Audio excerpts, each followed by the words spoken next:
ಮಾನ್ಯ ಸಮೃದ್ಧಿ ಮಂಜುನಾಥ್ ಅವರ ನೇತೃತ್ವದಲ್ಲಿ ಪೂರ್ತಿಯಾಗಿ ಆಗಬೇಕು. ಆಮೇಲೆ ಒಂದು ವಿಶೇಷ ಕಾಲೇಜು ಏನಂತಂದ್ರೆ, ನೀವು ಕೊಡೋ ಧರ್ಮ ಜೊತೆಗೆ ಕೊಡಿಸೋರ ಧರ್ಮ,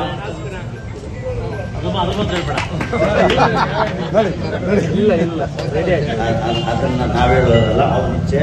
ನಿಮಗೆ ಅದೃಷ್ಟ ಚೆನ್ನಾಗಿದೆ, ಒಂದೇ ಮಾತು ನಾನು ಹೇಳ್ಬೋದು, ಅದೃಷ್ಟ ಚೆನ್ನಾಗಿದೆ.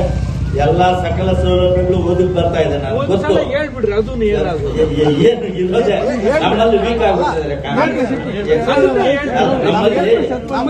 ನಮ್ಮಲ್ಲಿ ಗುಂಪುಗಾರಿಕೆ ಆಗಿದೆ, ವೀಕ್ ಆಗಿದ್ದಾರೆ. ಅದನ್ನ ಲಾಭ ನೀವು ಪಡ್ಕೊಳ್ಬಹುದು. ಬ್ಯಾಂಕ್ ನಲ್ಲಿ ಕ್ಯಾಶ್ ಇದೆ, ಡ್ರಾ ಮಾಡ್ಕೊಳ್ಳೋ ಶಕ್ತಿ ಅವ್ರಿಗಿದೆ, ಅದನ್ನ ಪಡ್ಕೊಳ್ತಾರೆ ಅಂತ ನನ್ನ ಇದೆ.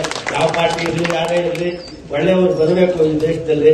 ಆಮೇಲೆ ಇನ್ನೊಂದು ಮನವಿ, ನೀವು ಕೊಡೋದ್ರ ಜೊತೆಗೆ ಸರ್ಕಾರದಿಂದ ಕೊಡುವಾಗ ಮುಖ್ಯಮಂತ್ರಿಗಳು ನನಗೆ ಬಹಳ ಕ್ಲೋಸ್ ಆಗಿದ್ದಾರೆ. ನಾನು ನಿಮ್ಗೆ ಗೊತ್ತಿಲ್ಲ, ನಮ್ಗೆ ಬಹಳ ಮನೆ ತಿರುಪ್ತಿಗೆ ಹೋಗೋರು ಫೋನ್ ಮಾಡಿ ಕರ್ಸ್ಕೊಂಡಿದ್ರು. ನಾನು ತಿರುಪ್ತಿಗೆ ಹೋಗಿದ್ದೆ. ನೀವು ಬರೋವಾಗ ನನಗೆ ಕೊತ್ತೂರು ಮಂಜುನಾಥ್, ಕೊಮ್ಮನಹಳ್ಳಿ ನಂಜೇಗೌಡ ಇಬ್ರು ಬನ್ನಿ ದೇವಸ್ಥಾನಕ್ಕೆ ಕೊಡ್ಸೋಣ ಅಂತ ಹೇಳಿದ್ರು. ನನಗೆ ಇಷ್ಟ ಇಲ್ಲ. ಕಾರಣ ಏನಂತಂದ್ರೆ, ನಮ್ಮ ಕ್ಷೇತ್ರದ ಪ್ರತಿನಿಧಿ ಜೊತೆ ನಾನು ಹೋಗ್ಬೇಕು ಅಂತ ನನಗೆ ಇಷ್ಟ ಇದೆ. ಆದ್ರಿಂದ ನಿಮ್ಮ ಜೊತೆನಲ್ಲಿ ನಾನು ಬರ್ತೀನಿ. ನಾನು ಸಿಎಂ ಹತ್ರ ನಾನು ಕೇಳ್ಕೊಂಡು 25 ಲಕ್ಷಕ್ಕೆ ಕಮ್ಮಿ ಒಪ್ಪೋದೇ ಇಲ್ಲ ಅಂತ ಹೇಳಿ ನಾನು ಕೂತ್ಕೊಡ್ತೀನಿ. ನನ್ನ ಜವಾಬ್ದಾರಿ. ತಾವು ಹೋಗೋವಾಗ ಹೇಳಿದ್ರೆ ನಾನು ಬರ್ತೀನಿ. ಅಷ್ಟೊಂದು ವಿನಂತಿ ಮಾಡಿಕೊಂಡು ಇನ್ನ ಮುಂದಿನ ಹೇಳೋಷ್ಟೇನಿಲ್ಲ. ಸರ್ವರಿಗೂ ಸನ್ಮಾನ ಉಂಟಾಗಲಿ, ದೇವರು ಒಳ್ಳೆ ಆಯುರಾರೋಗ್ಯ ಭಾಗ್ಯ ಕೊಡಲಿ, ಉತ್ತಮವಾದಂತ ಬೆಳೀಲಿ ಅಂತ ಹೇಳಿ ಆಶಿಸ್ತಾ ನಾವು ಮಾತುಗಳನ್ನು ಮುಗಿಸ್ತಾ ಇದ್ದೀವಿ. ಆಮೇಲೆ ಇನ್ನೊಂದು, ಬೋರ್ವೆಲ್ ದೇವಸ್ಥಾನ ಪಕ್ಕದಲ್ಲೇ 120 ಅಡಿ ಇಳಿದಿದೆ ಬೋರ್ವೆಲ್. 20 ವರ್ಷದಿಂದ ನೀರು ಸಪ್ಲೈ ಕೊಡ್ತಾ ಇದೆ. ಪಕ್ಷದಲ್ಲೇ 100 ಅಡಿ ದೂರದಲ್ಲಿ 1000 ಅಡಿ ಇದೆ. 1500 ಅಡಿಗಳಲ್ಲಿ ಬೋರ್ವೆಲ್ ಇರೋದು.